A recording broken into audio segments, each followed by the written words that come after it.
Imagine a new kind of investing, a potentially life-changing way to invest that honors biblical principles, the kind of principles that you and I grew up with. Since 1994, Timothy Plan has made biblically responsible investing possible, offering mutual funds and ETFs that are filtered for biblical principles. Don't compromise your values. Invest with Timothy Plan. Ask your financial advisor or call Timothy Plan at 1-800-TIM-PLAN. Again, that's 1-800-846-7526 and discover what it means to be a biblically responsible investor.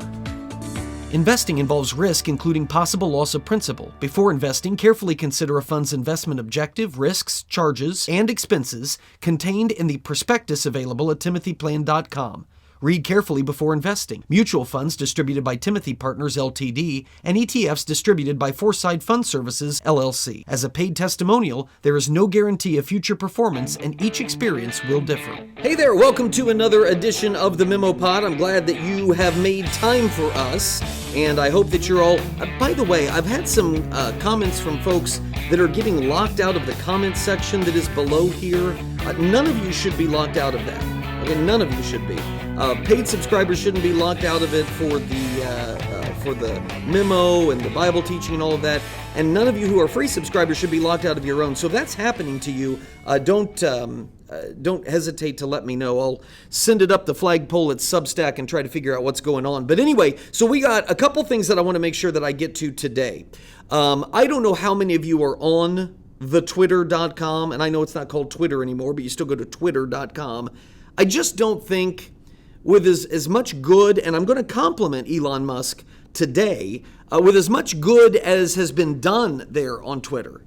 And this is, well, both this free section today and the post section for the paid subscribers is going to kind of revolve around the same concept. We're just going to dig a little deeper with one particular example that you just are going to love if you are a paid subscriber that comes up after the break. But anyway, Elon Musk has made what I see as a lot of great changes on Twitter, and I want to talk about one. But one of them that I just don't understand is the X thing. I know that he's SpaceX and all of that. Then name it Twitter X. You got SpaceX, you can have Twitter X, and anything else X. The X thing is fine, but you can't supplant the Twitter. People are still going to call it Twitter. And when they go to a website, they're going to still go to twitter.com. And I don't know, the branding, and he's got plenty of smart people around him. I'm not understanding it. Twitter X would have worked just fine. I would have started calling it Twitter X. But if I just say, well, have you been on X? It's just not what people have come to know. But anyway, set that to the side. That's one thing that I would suggest he could have done better. I don't care that you got rid of the little Tweety bird. That's fine. And I don't care that you call it reposting or whatever it is instead of retweeting. All right. It's more masculine anyway, so I'm okay with that. But, just the name of it. You got to keep the Twitter part of it. Anyway, all right. So I'm going to go ahead and make it official because I feel entitled to do that. I feel like I have the leverage and the authority to make this call, and I'm just going to say that community notes. By the way, if you're not on Twitter, I got to tell you, this may not completely make sense to you. A part of it will, and so I want you to hang with us, but you don't know what community notes is, so let me explain what that is. If you are uninitiated, when Elon Musk took over Twitter, community notes is a feature that permits users that sign up to be a community noter. It lets average, ordinary users tag the posts of, other people, but including really important mainstream journalists and government officials and all of that stuff. Normal people can fact check them. Normal people can, if it's a collective agreement, they can tag what is intentionally omitted context from another user's post. Does that make sense? You see what I'm saying? In other words, you have a so-called professional journalist that for years have been able to set the narrative by intentionally spreading misinformation. They don't tell the full story. They tell half-truths. But they've always been able to get away with it because if me, as an average Joe, I got, let's say I'm Bob Buki, and I've got 52 followers. Okay, so you get, I don't know, Nicole Wallace from MSNBC, and she's got 112,000 followers, which again isn't like one of the highest ones, but let's say that's what she had. And she posts a story intentionally omitting context. Or how about this? CNN.com, the website, CNN, their Twitter account posts a headline that intentionally omits context, that intentionally tries to mislead. And we know that they do. Well, now, always before, that would be sent out to millions of followers, and there was nothing that an average Joe could do about correcting the misinformation. You just had to sit there and seethe. Now, you could quote it to your own followers and say, this is bull, and here's why. And 52 people will see that. The millions of people who saw the misinformation will not see that. Well, those days are no more. To me, this is a great check on the spread of misinformation. Now, the journalists who intentionally do that because they are busy being activists instead of journalists, now they're going to get humiliated, is what's going to happen. They're going to have their post that remains, and below it, a community note that explains what it is that they left out. In other words, what Elon Musk has now allowed, and you're talking is he still the wealthiest guy in the world? Or is Jeff Bezos? I honestly don't know. But he's up there. Does it matter who's number one? I know that he is, by all accounts, an elitist. But what he has done is allowed the epitome of non-elitists, the country bumpkins. He's allowed those of us that sit in coach, and not even coach, we sit in steerage in the back of an airplane. We now can point out the intentional errors of our betters that are out there. For all of the progressives that love to talk about how much they love democracy, how much they love the little guy, they should be heralding this.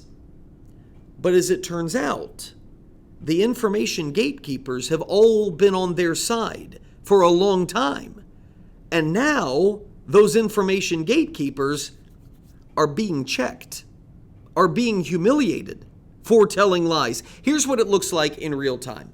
Okay, there is a guy who used to work, I believe, in the Clinton administration. His name is Paul Krugman. He's an economist. He actually was a Nobel laureate because, again, if you don't know how this works, the left controls academia. And so the left will give academic awards to their own. It doesn't matter if the person is a buck-toothed moron. It doesn't matter if they're absolutely clueless. If they're saying the approved content, then they're going to get the award. And if you are saying something that academia, as a liberal progressive institution, disagrees with, well, then you're not going to get the award. It's sort of like the circular stuff that happens with people that don't buy into Darwinian thought. It's one of the funniest things in the world.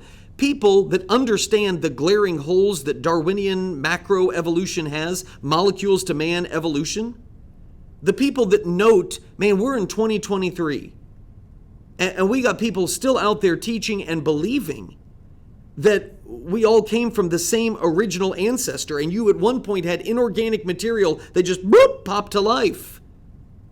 And claiming that it somehow happened in a scientific way, we still have people who believe that your great-great-great-great-great-great-great-great-great-grandpappy was cousins with a fern. It's 2023 and people are still believing that. And here's how it gets protected. When people pipe up and say, I don't think that's the case. And they point out that obviously the evidence that surrounds us clearly indicates some intelligent force was behind. I don't know if it's a Christian God. I don't know what it is. Maybe it's the flying spaghetti monster. That's a term they love to use. I don't know what it is. But this universe, from the biggest realm of it to the teeniest realm of it, it all indicates incredibly intricate design. You'd have to be a fool, and there are a lot of them, to disagree or ignore that fact. When people point that out, they are immediately blackballed. They don't get into peer-reviewed journals. Why? Because the peer-reviewed journals are controlled by people who are 100% committed. Oh, the science is settled. It's Darwinian evolution. So this is the circular stuff that I was talking about. This is just classic.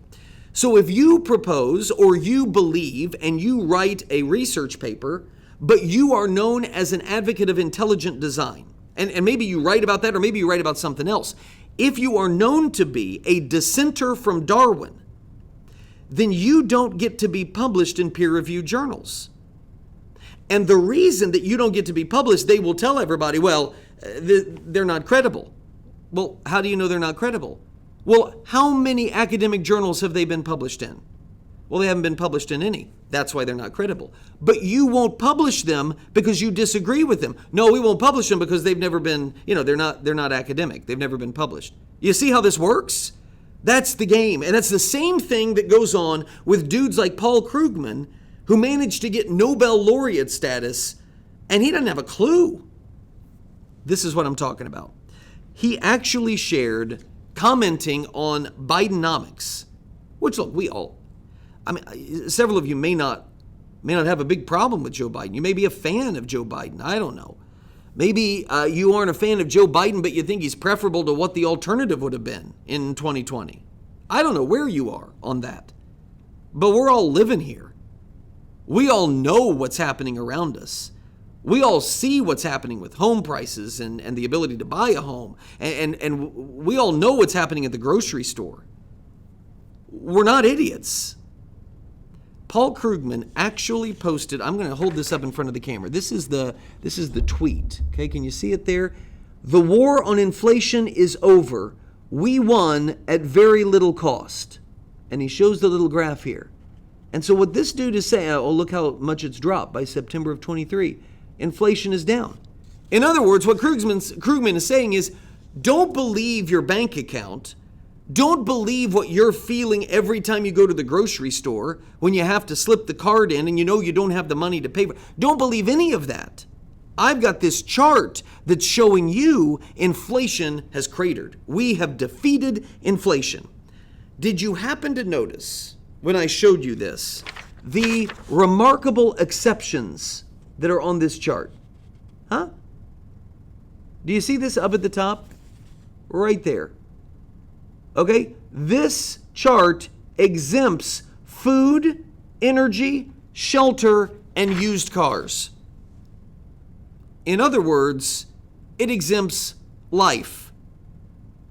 Well, if you don't count eating, and you don't count going places, and you don't count living in a house, sleeping, and you don't count heating or air conditioning, if you don't count those things, man, we got it pretty good. Inflation's under control. Right, but you've exempted the only things that matter. And that's the kind of stuff that they always used to get away with. You see, here's what, before the days of community notes, Krugman, this is what he would do. He would tweet that, and the moment somebody started pointing out the error in the replies, he would disable comments. And once comments are disabled, then his tweet is shared and circulated. It's spread everywhere without anybody being able to correct the obvious, blatant deception. And you have all of these so-called sophisticates out there, the academics, progressives, who would then choose to ignore it. The intelligentsia would celebrate it as some smart assessment. And you've got all these mindless stooges and the tribalists that are out there who are going to go along with anything as long as it toes the party line. It doesn't matter that they themselves are hurting in the pocketbook. They don't care. They're going to go out and they're going to share it because it helps the Democrat. Or on the other side, it helps the Republican. In this case, it would help the Democrat. And compliant media, what are they going to do? They are going to use his testimony because he's a Nobel laureate. He's gotten all the awards. They're going to use his testimony as justification to report on the successes of Bidenomics. That's how this game always worked before. But now, thanks to the new feature on Musk's regime, under Musk's regime, those days are no more. I want to show you now what appears every time Krugman's tweet goes. Okay, you got the tweet up here, and then you see this down here? It's automatically tagged. As soon as Community Notes has spoken, right there it is. The exclusion of food, shelter, energy, and used cars is misleading. All prices included in CPI shows year-over-year inflation at 3.7% as of September of 2023. That's now what Community Notes does.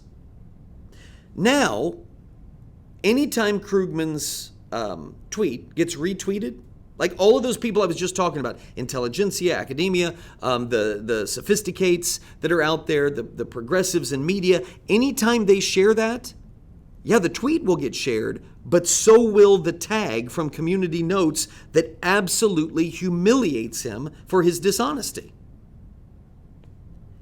I want you to stop for a second, and I want you to think.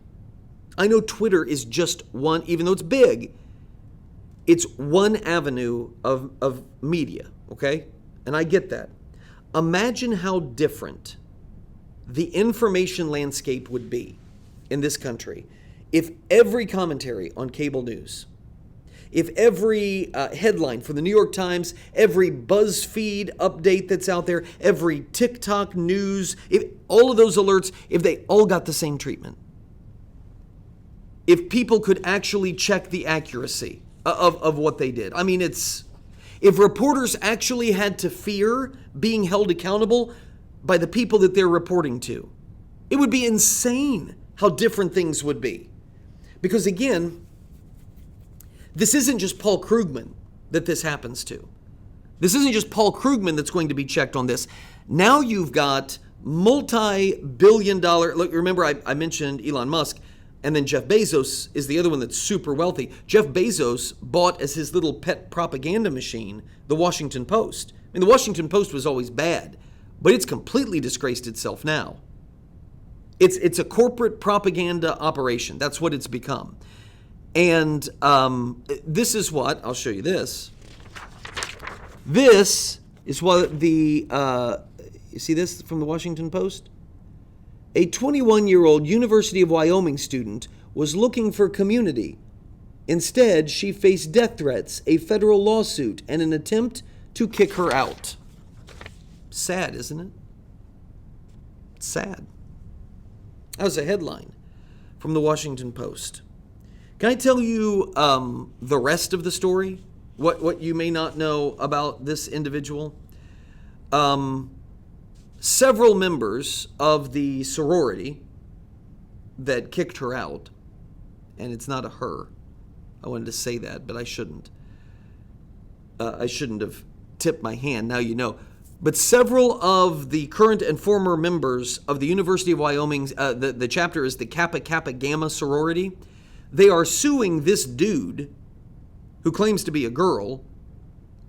They're suing the University of Wyoming for allowing a peeping Tom, because he's a biological male who identifies as a woman, to join their sorority. According to the lawsuit, the trans woman, which means the dude, 21-year-old Artemis Langford, has been watching the female members of the sorority house. It alleged, the lawsuit does, during one of these peeping incidents, Langford had a visible arousal for a male. Imagine that. Imagine that being your daughter. The legal complaint noted that Langford is clearly interested in women. I mean, it's despicable. I mean, it's despicable what Langford did, obviously, but it's despicable that the media, that the Washington Post, this was their headline, a 21-year-old University of Wyoming student was looking for community. Instead, she, and it's not a she, faced death threats, a federal lawsuit, and an attempt to kick her out. This dude's the victim. The dude who was staring at women visibly aroused in the process after getting into their sorority, claiming to be a woman. But the Washington Post is going to write a sob story. And when you just see the headline or you just share it, oh, sad. No, I mean, maybe the dude, obviously he has some problems and needs help. Maybe he's just a perv, or maybe the guy actually needs some counseling and some assistance, but he's not the victim here. But that's what the Washington Post runs with. Now Community Notes changes all of that. Here's what tagged right under it. You'll love this. Now, whenever this tweet is shared, this part right down here is going to be tagged along with it. Artemis Langford is a biological male. The lawsuit was filed by 6 University of Wyoming women who sued Langford and Kappa Kappa Gamma sorority over Langford's admission to the house, citing allegations that Artemis had been voyeuristically peeping on them. Do you know how much that should embarrass the Washington Post, who, by the way, their slogan since the days of Trump, democracy dies in darkness? What do you call that headline?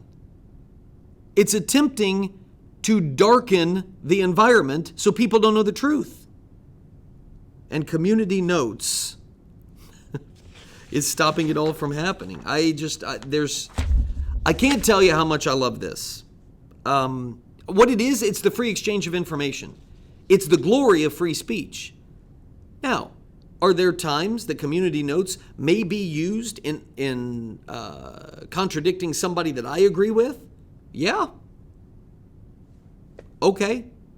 I mean, it's accountability. It's accountability for all of us in the way that we share information. And isn't that a good thing? I mean, to me, it is. Not everything Musk has done is perfect, and not everything Community Notes is going to do is going to be perfect, and I'm sure that it could possibly be corrupted at some point in time. But kneecapping the narrative writers and the agenda setters and the gaslighters and the template creators that expect us all to march in lockstep with everything that they're saying, when what they're saying is so far from being true, whether it's Krugman, oh, inflation's down. It's anything but. Oh, this poor woman over here was kicked out and all she wanted was community. Actually, it was a dude that was wanting to get his jollies looking at college women. That's what it was. Night and day difference between what has been reported by those entities, Krugman, Washington Post, and what the truth is. And Community Notes has made, to me, huge strides in taking care of that. So, interested in your thoughts on that, whether you're involved in Twitter or not. Try to comment below if you want, and let me know if you're having problems with it, because I've had a couple people let me know, I'm not being able to do this. So comment below, let me know your thoughts on Community Notes. If I'm wrong about this, if I'm missing something, you can send that my way. All right, those of you who are free subscribers, I got to say goodbye to you now. Would love it if you would give us a shot to join us, and you get the full episode, you get the Monday memo that comes out, and appreciate a lot of the comments that came in from that about our cell phones and kind of what some schools are trying to do by forcing kids to put them away in these. Anyway, if you've caught the memo, you know what I'm talking about, and I think if we care about our kids, I think it's a really, really smart move. But anyway, so you get that, you get the Bible teaching, all of it sent straight to your inbox, and you get, like I said, the full edition of this MemoPOD and a couple other neat things that are coming up relative to the presidential debates and us being able to do that in like a chat room thing. It's going to be really, really cool. I'm excited about it, and you can be part of it, but you got to sign up to be a paid subscriber. It's $10 a month, or you can do it all at once for the year and save $20. Just do $100 for the year. Would love to have you part of our community. Just give it a shot. Just try it. Give it a shot. All right, so anyway, I got to let you go if you're a free subscriber. If you are a paid subscriber, as much as I may appreciate, and you may appreciate, what Elon Musk has done relative to Twitter, there are those who don't. There is one in particular who didn't, who decided to leave, and it was one of the funniest things that I've seen. I got to share this with you. We'll do it after the break. The Memo with Peter Heck.